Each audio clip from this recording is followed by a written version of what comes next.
Receiving the house keys from her husband during their divorce instead of the apartment, the wife arrived in the middle of nowhere. And upon seeing where she would have to live, she froze. The sun was slowly setting, painting the sky a crimson hue, as if matching the tone of the autumn hostess. Maria, holding a bag with documents and house keys in one hand, and a purse with her belongings in the other, stepped off the bus that had finally reached the last stop on its route to the tiny, remote village, lost deep in the forests. The air was thick with the smell of decaying leaves and dampness, which seemed to seep through even her warm clothes. The wind, cool in the city, was much stronger here, sweeping the fallen leaves back and forth like a flock of frightened birds. "So, this is the village?" Maria asked the taciturn driver, who was already reaching for the door handle to close it. "What, doesn't look like it?" "This is the one," the man muttered in response without turning around, his eyes full of exhaustion. "Well, definitely not the Valley of Paradise. So much for the husband helping. First, he betrayed me for his mistress, and then he tricked me during the property division," Maria muttered, looking at the crooked houses, fences held together by nothing but good intentions, and empty, weed-covered plots. She swallowed hard. Steve had of course hinted that the house was in satisfactory condition, but Maria had hoped it was just an exaggeration. She had hoped at least the plot would be decent, and maybe she could eventually build something new here, leaving behind the absurd, painful feeling of injustice that had haunted her since the divorce. She walked down the street, trying to find some familiar landmarks. From the documents left by her husband, she only knew the house number and its approximate location. The third one from the edge, on the outskirts of the village, almost at the forest's edge, behind which lay a river, with its sunken banks overgrown with reeds. The closer she got to the house, the more anxious she became. The house, to which her husband had sent her as compensation for the cozy, light apartment in the city center, caused her deep disappointment. The facade was covered in cracked plaster, with parts of it fallen off, revealing the wooden framework beneath. "What a place!" "Yeah, it's not even worth a tenth of our apartment," Maria whispered. The roof leaked, as evidenced by the dark, blurred stains on the wooden walls. Behind the house, overgrown with weeds, were the remnants of old garden beds now overtaken by wild plants. Maria stepped closer and, taking the keys out of her pocket, tried to open the door. They barely turned in the lock, causing a sharp, unpleasant screech. She took a few steps inside, trying not to step on the scattered boards on the floor, which had dark stains resembling blood. Suddenly, a rustling sound came from deeper inside, making her jump. Her heart pounded wildly. Her legs turned to jelly.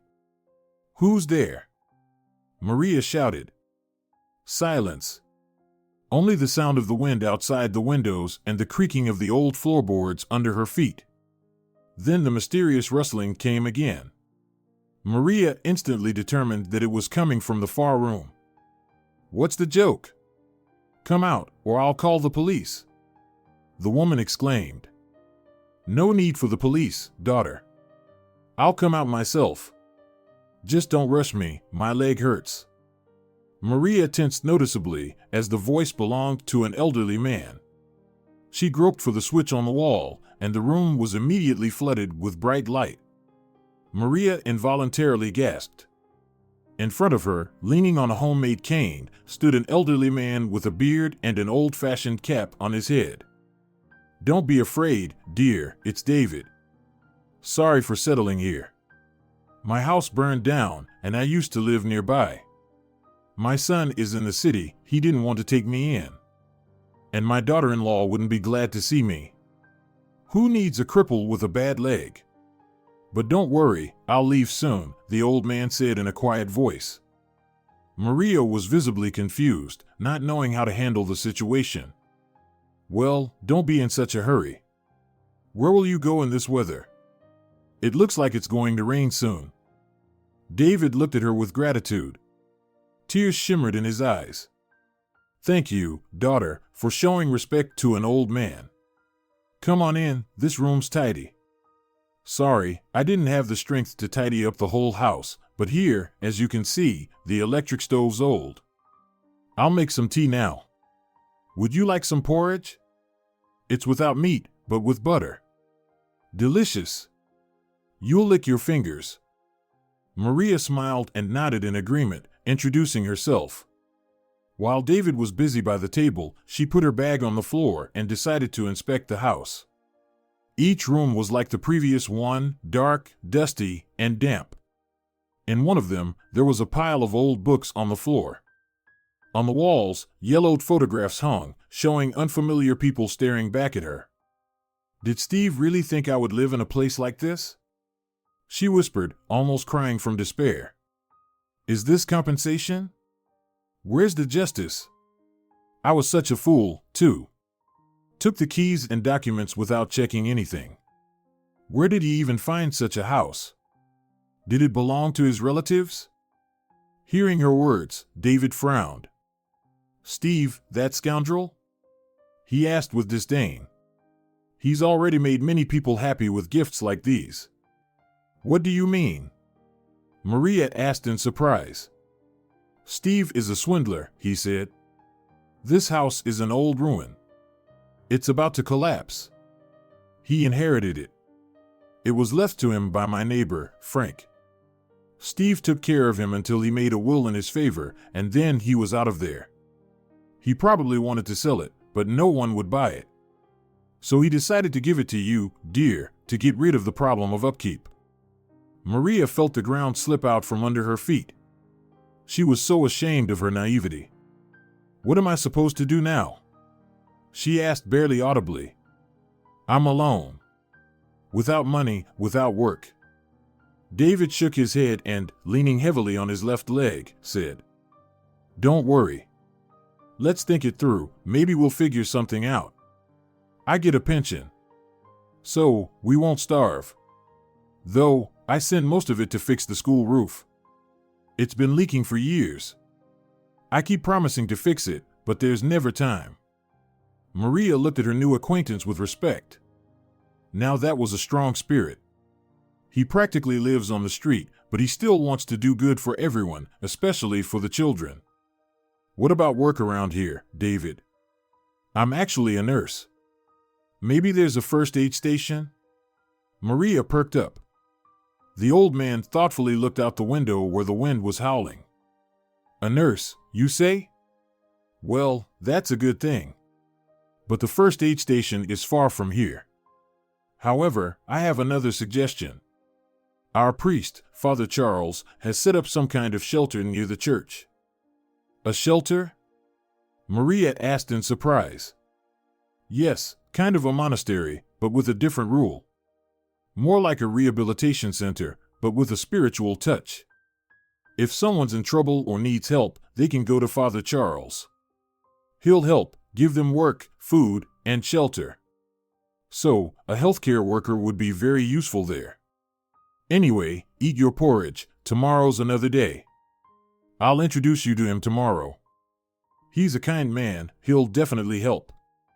Thank you, Maria said, bringing a spoonful of fragrant porridge to her mouth. Wow, it really is delicious. Told you so, David smiled. I worked as a cook on a fishing boat for 20 years. Well, a chef, as you'd say. Then, an accident. We went out to sea during a storm.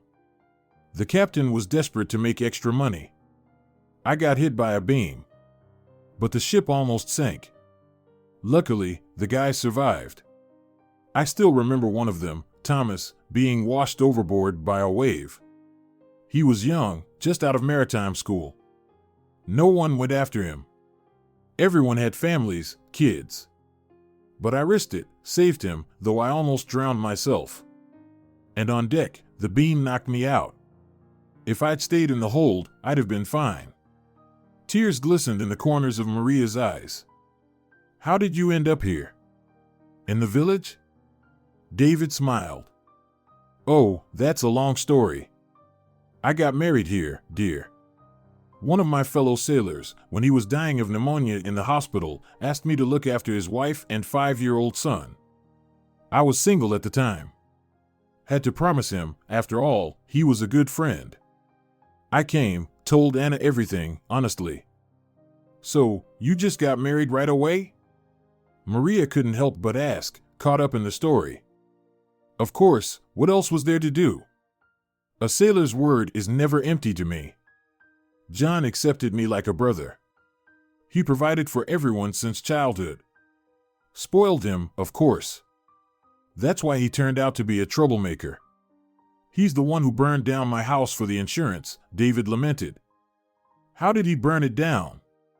Like this, David exclaimed. First, he took out a big insurance policy on the house, then invited me over for a sleepover. He set the house on fire so that the inspection wouldn't find anything. I only realized later that he had pulled off this scam.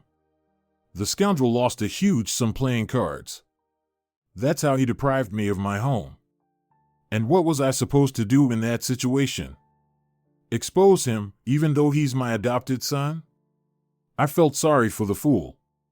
Well, not for him, but for the grandchildren. John has 2 of them, his daughter-in-law doesn't know where to turn, and still, it's all the same. She blames me for raising a good-for-nothing. Maria looked at David with sympathy. Indeed, life sometimes throws unexpected situations. At least I managed to send money to the school fund. For repairs, I mean. Otherwise, it all would have burned down. I don't mind losing my work, I've lived a full life already. But the kids at school need help. I graduated from this school myself, the old man sniffled. I want things to be right for the children, a good cafeteria, a gym where they can play ball in the winter, because without that, you can't get them together. Maria sighed sympathetically and took a sip of the fragrant tea. She felt noticeably lighter. Steve was indeed a scoundrel, but on the other hand, she had long been dreaming of a fresh start to begin life anew. No one at work appreciated her anyway.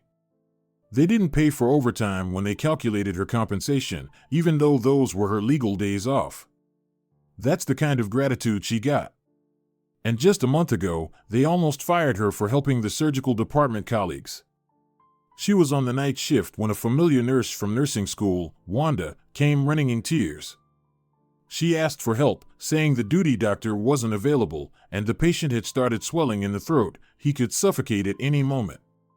Maria dropped everything and rushed to the surgery, even though she worked in therapy. The duty doctor, as fate would have it, was the head doctor's son, Jeremy Hill, a playboy and womanizer. What kind of doctor was he? He was barely a doctor in name. There was no time to think, the patient was already turning blue, and time wasn't on their side. In such situations, everything happens in a flash. Maria grabbed the scalpel and carefully made a small incision near the trachea.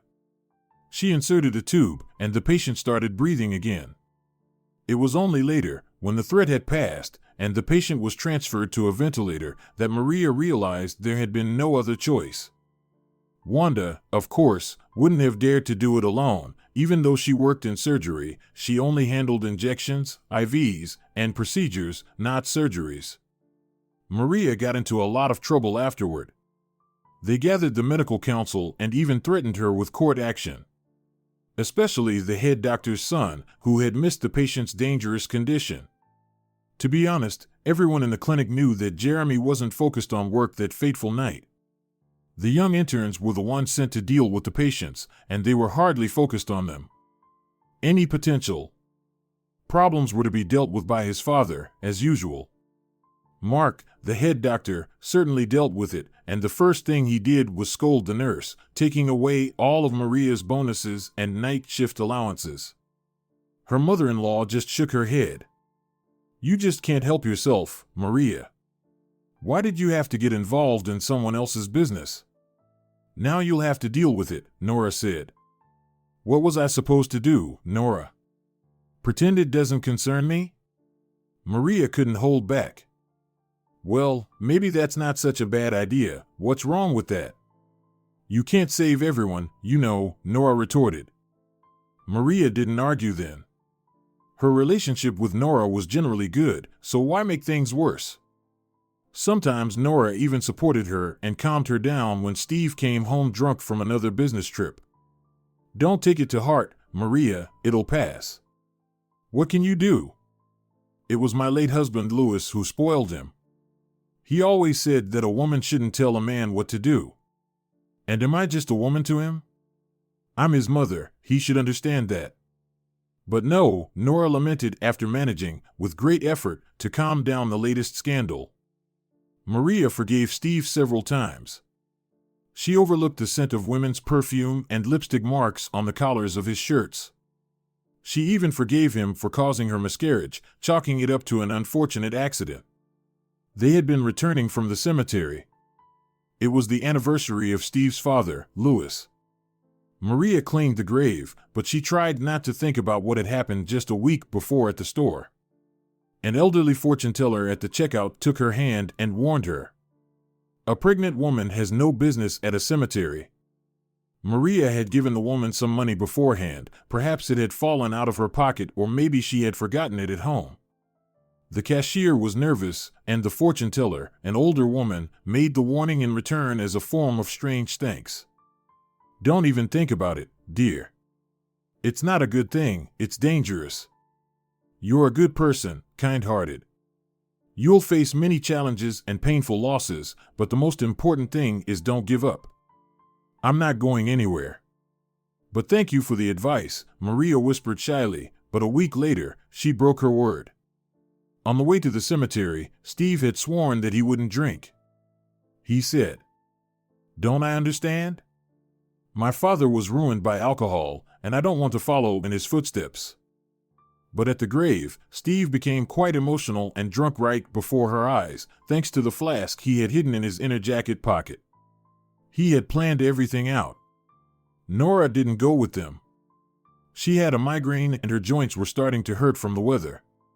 Maria didn't insist. After all, Nora was getting on in years, surely they could manage on their own. But Steve managed to drink quite a bit and still got behind the wheel. Maria wanted to call a taxi, but her husband snatched the phone from her and shoved it into his pocket. "What's this? You want to embarrass me? Am I driving for the first time? You can't lose experience like that. Stop giving me a hard time, or I'll leave you here. You can wait until morning." And Maria gave in, forgetting about the fortune teller's warning in the store. At first, Steve drove confidently enough, but right before the turn to the city, he decided to show off and slammed the gas pedal to the floor. It was getting dark. A light drizzle started to fall. It was still summer, and the temperature was mild for that time of day. Suddenly, a boy of about 7 darted onto the road after a ball. He was probably a first grader.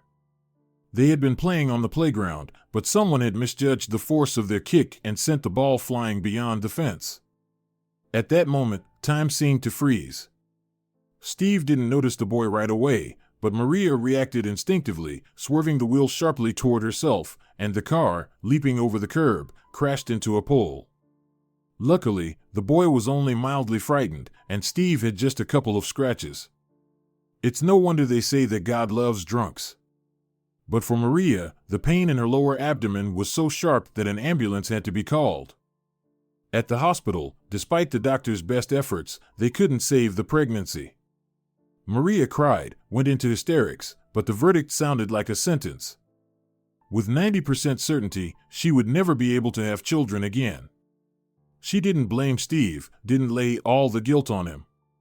She couldn't stop him at the cemetery, but what was the point of thinking about that now?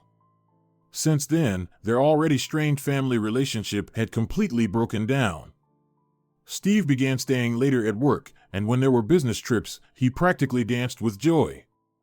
Nora just shook her head, once again convinced that her son was a carbon copy of his father.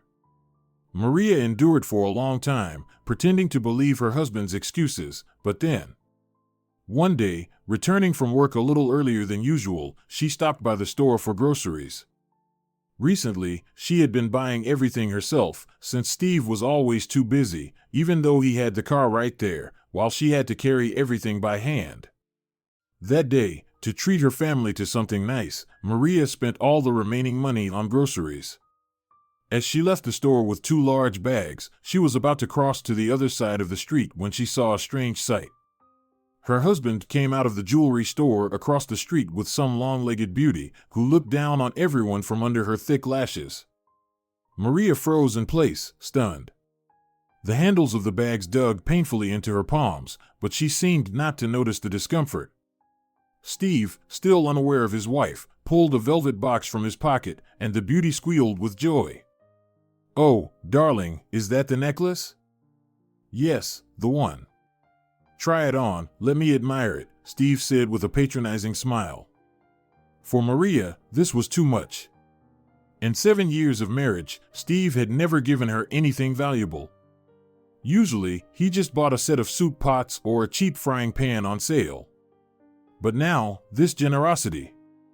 Where did he even get the money? Just yesterday, he had begged her for money for gas. So, this is where the family money went. Maria's fingers involuntarily loosened, and she dropped the grocery bags onto the asphalt. When they hit the ground, the package of her favorite tomato juice burst open, and a crimson red stain spread across the sidewalk. Steve flinched and turned his gaze toward the source of the sound. At that moment, everything became clear to him. However, he didn't even bother to justify himself or apologize. Why bother? Everything was already clear. The picture was complete, they were done. The next step was divorce and a promise to pay half the value of their shared apartment. Steve's motive at that point was clear: his mother-in-law was living with them. Where else could she go if he lost his housing? So, Steve decided to compensate for Maria's loss by giving her a house in the village. But was that fair? It was all a lie under the mockery of his mistress. With some difficulty, Maria pushed aside her sad thoughts, thanked David for dinner, and stood up from the table. It was late, and she still had no place to sleep.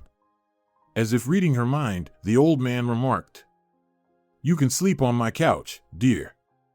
I just changed the sheets, and the linen is clean. What about you?" she asked, concerned.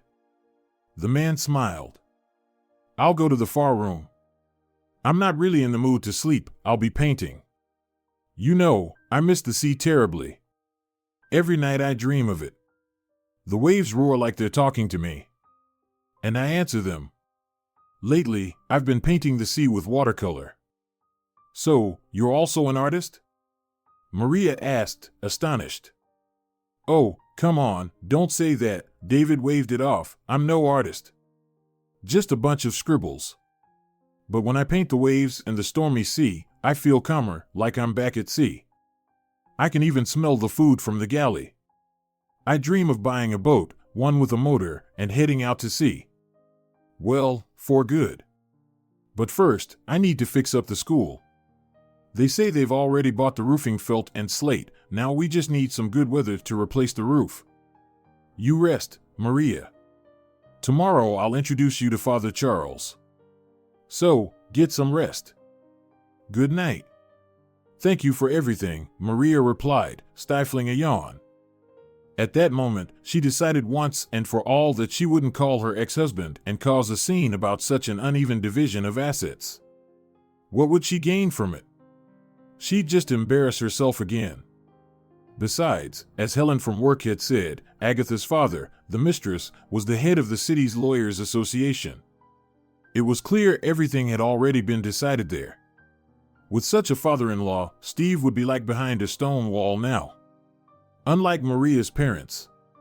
Her stepfather was a tractor driver on the farm, drank constantly, and the only reason they hadn't kicked him out was because of his golden hands and ability to fix almost any engine or mechanism.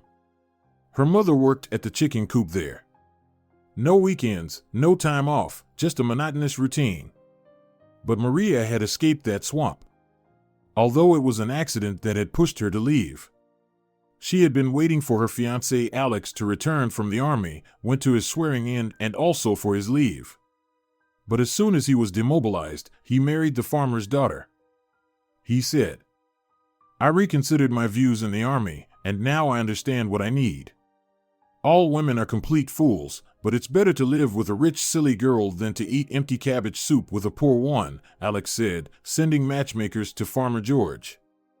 And Maria stood by the porch, feeling completely humiliated. The groom turned out to be quite clever, no doubt about it. Her stepfather immediately warned her that if she returned from the city, it would be bad for her. He'd kick her out and disown her. Maria just nodded and started packing for the train. She enrolled in medical school in the city and, after some time, became a nurse. She met her husband at the therapy department. Steve had always had a panic fear of injections. As soon as he saw a syringe, he would faint and collapse. He had somehow managed to avoid injections before, but now, after contracting a severe pneumonia, he couldn't do without antibiotic injections. That's when Maria managed to give him such an injection that he didn't even feel it. Of course, his fear didn't go away, but with her help, he handled the treatment much better. After being discharged, Steve invited the young nurse on a date, handing her a huge bouquet of roses. Soon, they were in a passionate romance, which ended with a hasty wedding. Nora only shook her head but didn't object. In general, she liked her daughter-in-law. But she wasn't completely sure about her son. She remembered her late husband too well, who had passed on those unpleasant traits of character to their child. She thought, and then it all vanished. Their marriage lasted only 7 years. Turning restlessly on the unfamiliar hard couch, Maria closed her eyes and tried to sleep. Of course, it was hard to quiet her thoughts, but she tried very hard and eventually managed to fall asleep. She slept rather poorly. To her great surprise, the village continued to live its life even at night. Somewhere dogs barked, cats meowed, or an owl hooted softly, chasing a twitchy rabbit. Closer to the morning, cows mooed in discontent, and the local alarm clock, a rooster, began to crow at the top of its lungs. After a quick breakfast, Maria, following David's instructions, arrived at a small old church surrounded by a well-kept garden. Inside, it was quiet, with the smell of incense and candles. "Hello," she whispered. In the corner, next to a small table, stood a man in black robes, young, with kind light eyes and a slight, almost imperceptible smile. "Hello, Maria." Father Charles approached, giving her a warm, friendly look. "David has already told me about you. You moved into that vacant house, right?" "Yes," she nodded, unable to hold back her tears. "But it turned out to be nothing like I imagined." "It happens," the priest said in a quiet, soothing voice. "We all go through trials. Some of them are sent to make us think about life and our path." "I don't know what to do," Maria looked at him with hope. "What can you do?" the priest asked, smiling. "I'm a nurse. I worked at the hospital." "Well, that's wonderful. I actually need qualified help. In the shelter, there are people who will surely need your knowledge and skills. We help those who have lost everything, their homes, their jobs, their families. We give them shelter, food, and medical care. And so, I can work here." Maria still couldn't believe her luck. "Of course," the priest said, smiling. "Together we can do a lot. Besides, I used to be a medical worker myself, a surgeon. Although, I made a vow never to touch medical instruments again. All that is in the past now." "Really?" Maria gasped. Father Charles smiled and gestured for her to step outside for some fresh air.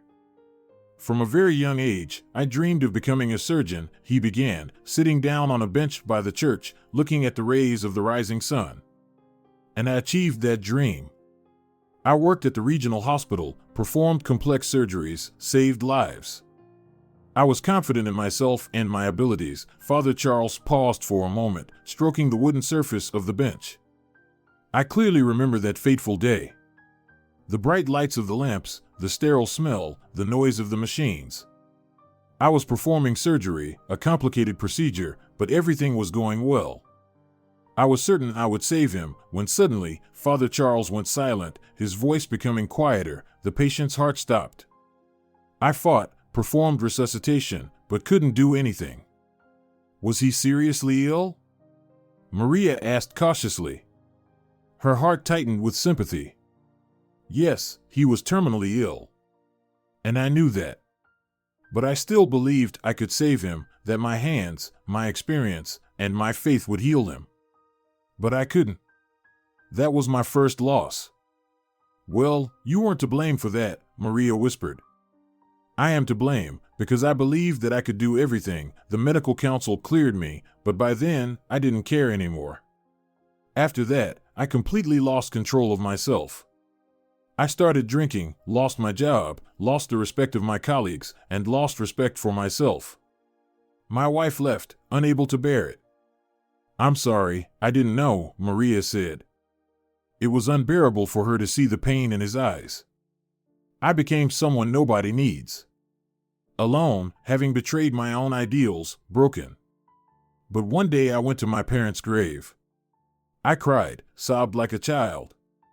It was raining, and then lightning struck the fence. At this point, Father Charles paused for a moment, his gaze fixed in the distance.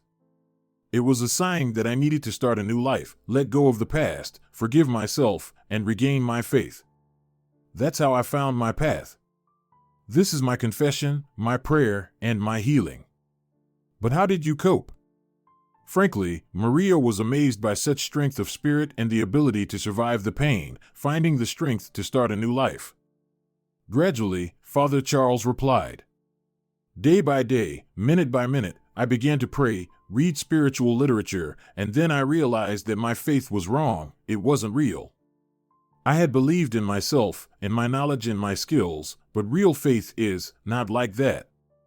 And every day I asked forgiveness from those I hurt in my past life and those I couldn't save. And what about your colleagues, the doctors? Maria asked. Didn't they try to bring you back?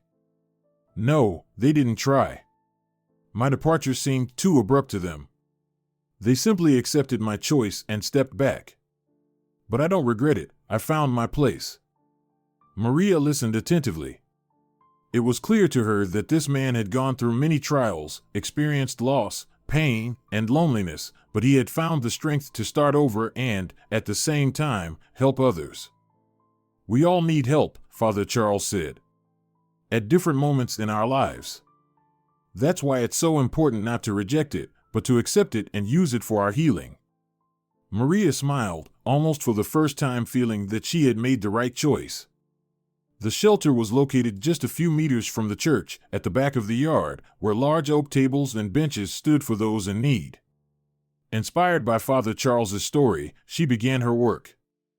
To her great surprise, there were many people in the shelter, elderly, children, middle-aged people, many with disabilities. Each of them carried their heavy burden and, of course, needed help. She tried to give attention to everyone, but first, she introduced herself to each of the residents, shaking their hands.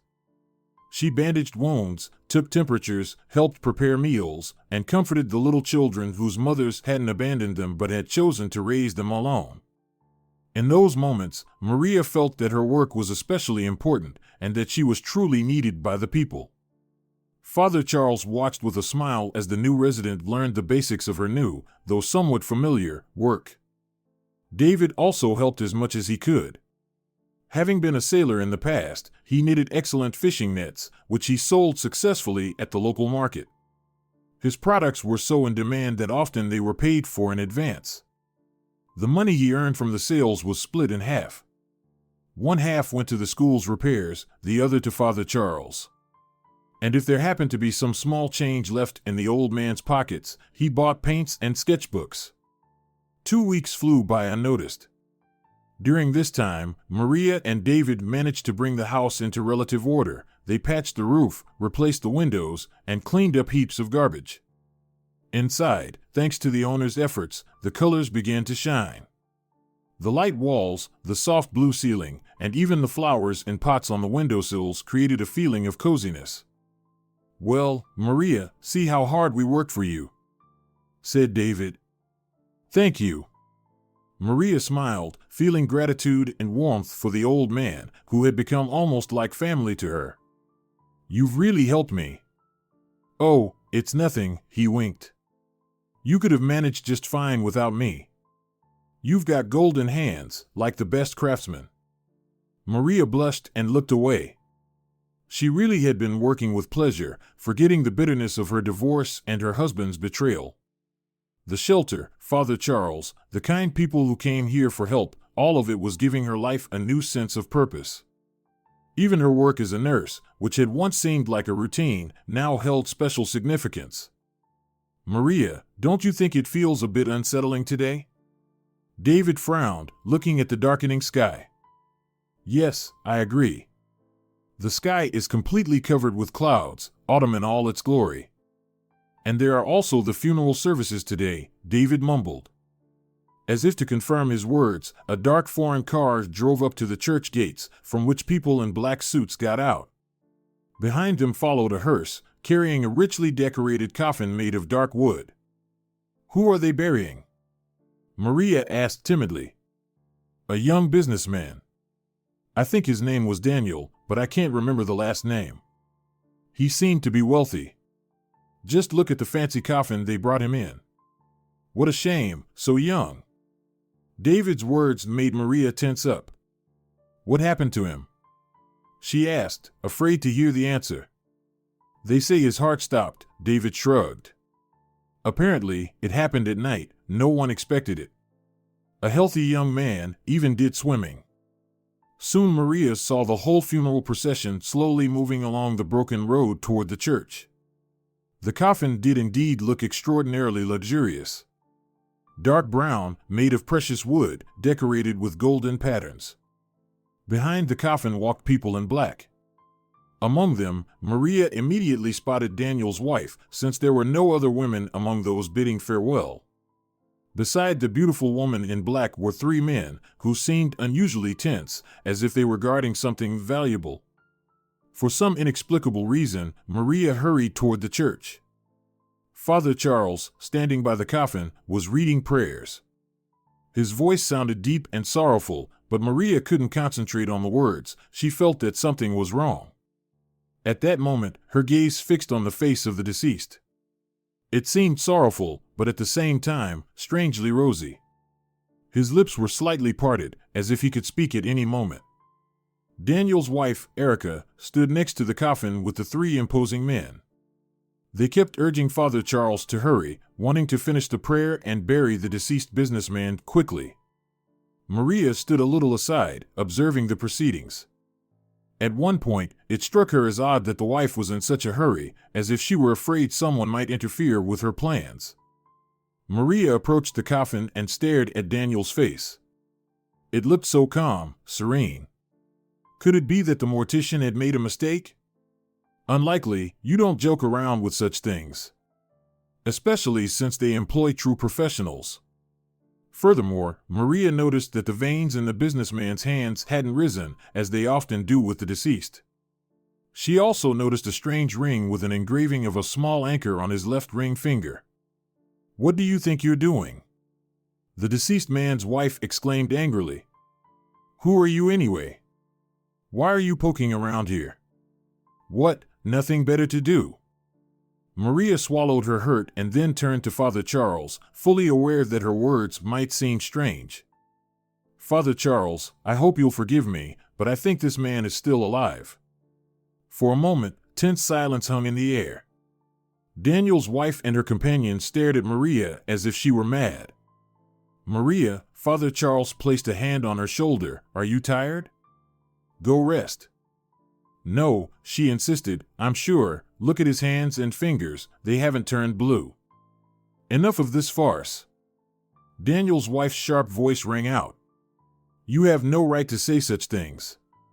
My husband is dead, and we don't have time for your fantasies right now. Right, one of her companions, a man with rough features, intervened. This lady's nerves are obviously on edge. Working in a shelter, poor people, all of this is affecting her mind. I completely agree with you, Ronald, the wealthy woman nodded. She'd be better off helping the sick than sticking her nose into things that don't concern her. Wait, Maria persisted, I'm a nurse, and I can see something's wrong here. Saying this, she quickly pulled a small mirror from her lab coat pocket and held it to the deceased's mouth. She had always carried it with her since her time working in therapy. After all, when you work with people, you have to at least keep up with your appearance. And the mirror was always handy. No! Daniel's wife screamed. Don't you dare touch him. Everyone froze. Then even David, who had come closer, saw that the mirror had fogged up. "Father Charles, the pulse is weak, but it's there. And his breathing is shallow," Maria whispered, feeling for the businessman's wrist. "He's alive. Call an ambulance. And the police." Father Charles quickly said, his face turning pale. At that moment, panic broke out at the church. Daniel's wife and her so-called relatives rushed to the car in disarray. Their faces were filled with indescribable fear. "Where are they going?" Maria asked, looking at the departing people with concern. "That doesn't matter anymore," Father Charles said, watching the fleeing figures. "The important thing is that you noticed the mistake in time. There's only one exit from the village, so the police will block the road and everyone will be detained." The ambulance arrived quite quickly. Maria had only managed to unbutton the businessman's shirt collar and place a pillow under his head. The doctors were stunned by what they saw. They quickly examined him and administered several injections. "How could he have been mistaken for dead?" one of the paramedics asked in astonishment. "It seems like some strong sedatives were involved. Probably, someone from his family, including his wife, had their own reasons for burying him alive," Father Charles said. Maria stood and watched as the ambulance drove away. At that moment, she realized that she had achieved one of the greatest victories of her life. She had saved a life. "You did great, Maria. I can't believe you thought of that. The mirror trick, how you pulled it off. A real pro." David marveled, leaning on his cane. Father Charles smiled and silently thanked the heavens for the help. He had known for a long time that there are no coincidences in life, and everything that happens is already written for us from above. 2 days passed. Maria was still working at the shelter when, one day, she returned home and found David in a strange state of confusion. "Ah, Daniel. Daniel, he's Thomas's son," the old man said, barely stepping over the threshold. Maria furrowed her brow, trying to remember. "Thomas? Do you mean the young sailor you saved many years ago?" David nodded. "Yes, that's right. Back then, Thomas was just a boy. He was barely 20, and he survived by a miracle. I nursed him back to health like he was my own son." At that moment, the elderly man fell silent, his face twisted in pain, and then he clutched his chest as though he couldn't breathe. Maria rushed to him in alarm. "David, what's wrong with you?" "Nothing, Maria. Just old memories rushing in. It's all so clear, like it happened yesterday." "And you never saw Thomas again?" She sat next to him and took his hand. "No, dear, but Daniel. He's Thomas's son. I didn't know he had changed so much." The old man sniffled and squeezed her hand. "Here's how it happened. Erica, Daniel's wife, decided to get rid of him. She bribed the pathologist to avoid the autopsy. She wanted him buried as he was, so no one would uncover the truth, and she would become a wealthy heir." Maria shuddered. "How could anyone do that?" "Money, dear, money." David shook his head. "I don't understand these people for whom those damned bills are more important than human life. Daniel's condition looked like death, but he was breathing. If it weren't for you, they would have buried him alive." When David's emotions had settled a bit, Maria carefully began to ask him for details. "How did you find out that he was Thomas's son?" she asked. "The last name," the old man replied, his voice still hoarse. "But it wasn't just that gave it away. There was something else." He hesitated, as though unsure whether to continue. "What was it?" Maria couldn't hold back. "Thomas. He always said he would become a captain. And in the coffin, Daniel had a captain's ring on his hand. I recognized it immediately.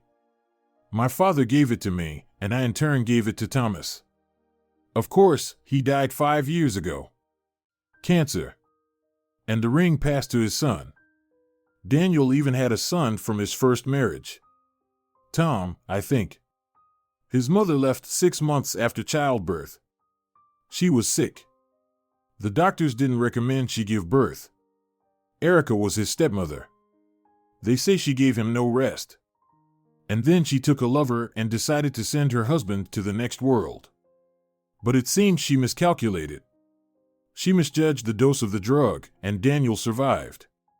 What will happen now? Maria asked. I don't know, David sighed. Daniel is in the hospital now. I hope he'll recover soon. What about Erica and her accomplices? Maria remembered the fugitives. They were caught. I hope they'll be punished to the fullest extent of the law. The old man clenched his fists. But I'm not sure it will be easy for her. Everyone has a conscience. Maria nodded in agreement. Deep down, she felt sorry for Daniel, for David, and even for Erica, consumed by her greed. At the same time, she understood that people could be very different. And behind every story is a whole universe of feelings, struggles, and secrets. 3 days later, the doctors finally allowed visitors to see Daniel. Maria and David decided to visit him. The room was small, but bright. He was lying in bed, his face looking very calm. Nearby, sitting in a chair, was a little boy about 7 years old, with large blue eyes and light, flaxen hair. Hello, Maria said, entering the room and offering a small bouquet of wildflowers. My name is Maria, and this is David. We decided to visit you. Daniel smiled, and his perceptive eyes lingered on Maria a moment longer than politeness required. Thank you for saving me, he whispered. His voice was weak, but it carried sincere gratitude. I still don't fully understand how it happened. You were under the influence of medication, Maria replied gently, trying not to scare him. Your wife, well, she wanted to harm you.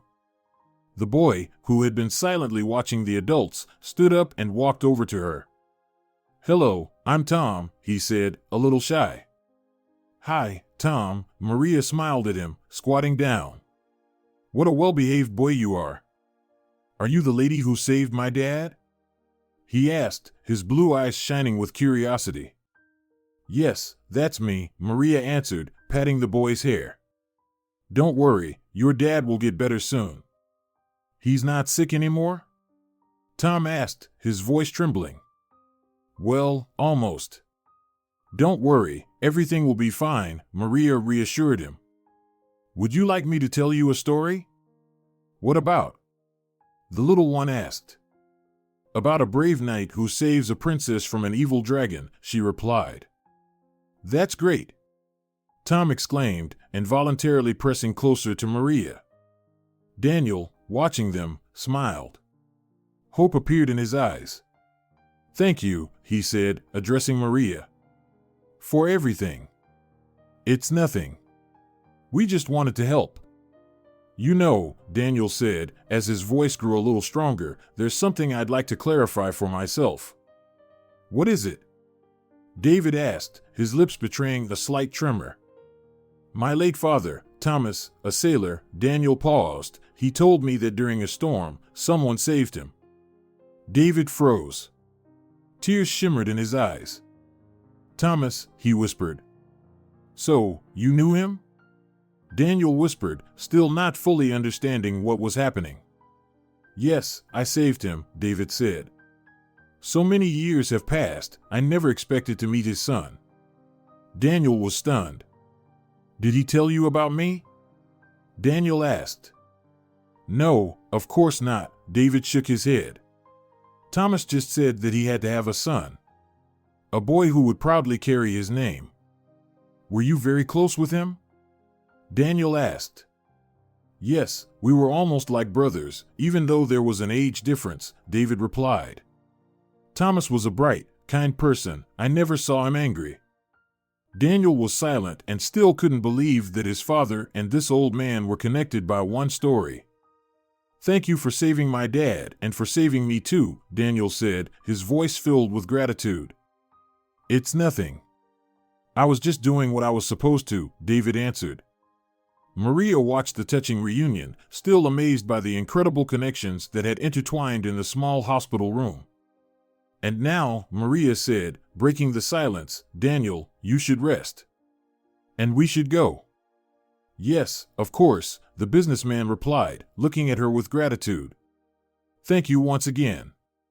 Maria and David left the room. The sun had begun to set, painting the sky in soft pink and violet tones. You're a wonderful person, Maria, David said quietly. I'm glad I had the chance to live under the same roof as you. Oh, no. You're the wonderful one, a great friend, father, and grandfather to your grandchildren. And I'll definitely have a word with your daughter-in-law and your son too, she smiled as she replied. A month passed in the blink of an eye. The village school, once gray and dull on the outside, now shone with new colors. The village was transforming day by day. With Daniel's personal funds, they repaired the broken bridge that connected the village to the outside world. The old, damaged roads were replaced with new asphalt.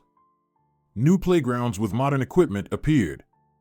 Father Charles's shelter was also taken care of, with a good renovation and medical equipment delivered. You know, Maria, Daniel said with tenderness in his voice, I've dreamed of doing this for a long time, but I didn't know where to start. It's like you opened a new world for me, giving me the chance to be part of something important and needed. You're a great man, Daniel, you figured it out on your own, Maria replied, and her heart was filled with gratitude. Now, he was not just a saved businessman, but also her beloved. A man who had given new life not only to her, but to the whole village. Their relationship developed rapidly, like spring flowers eager to bloom under the warm rays of the sun. One evening, while sitting on the porch, Daniel took Maria's hand and quietly said, You know, you've become a real mother to Tom. He loves you so much, and I do too. I love you. You gave me a second chance, and I want to spend the rest of my life with you. Will you marry me? Maria, unable to hold back tears of joy, exclaimed yes, and Daniel, gently kissing her, filled her heart with tenderness and love. Their happiness became shared by the whole village. Everyone rejoiced for the couple who had found their love and gained family happiness. Meanwhile, in David's house, a warm, almost familial atmosphere reigned. His grandchildren and son, John, had come to visit him for the first time in ages. John finally understood how wrong he had been to hurt his father. And when he asked for forgiveness, David accepted him. John, son, the most important thing is that you've come back. We're family, and we should always be together. Yes, I understand, Dad, John hugged his father, his eyes full of remorseful tears. Forgive me. The grandchildren, noisy and cheerful, ran around the house, filling it with their laughter. David, watching them, felt boundless happiness. What's this? John asked in surprise, noticing documents on the table about the purchase of a new boat with a motor. Daniel gave it to me, David replied, his eyes shining. He said I deserved a vacation by the sea. Now I'll have my own house by the coast. The sea, the sun, the beach. What could be better? Daniel? John was surprised. Yes, a good guy. Maria saved him. And Maria, she's an angel. Dad, where's this house by the sea? John asked, already imagining himself by the shore with a fishing rod in hand. In a small town, near the port. Daniel took care of everything. We'll be able to move there soon. The house has 2 floors, there's enough space for everyone, even the whole village. Wow! John couldn't believe it. Meanwhile, Maria's ex-husband Steve was left with nothing. Daniel severed all business ties with him, refusing him a loan and any guarantees. Moreover, Steve found himself in a dire situation, just as David had suspected. At that moment, it was clear that true happiness had arrived in the lives of Maria, Daniel, and David. The happiness they had earned after all the trials they had endured. And it was born by the sea, in that very house that Daniel had given to David, where there was so much sunlight, warmth, and children's laughter.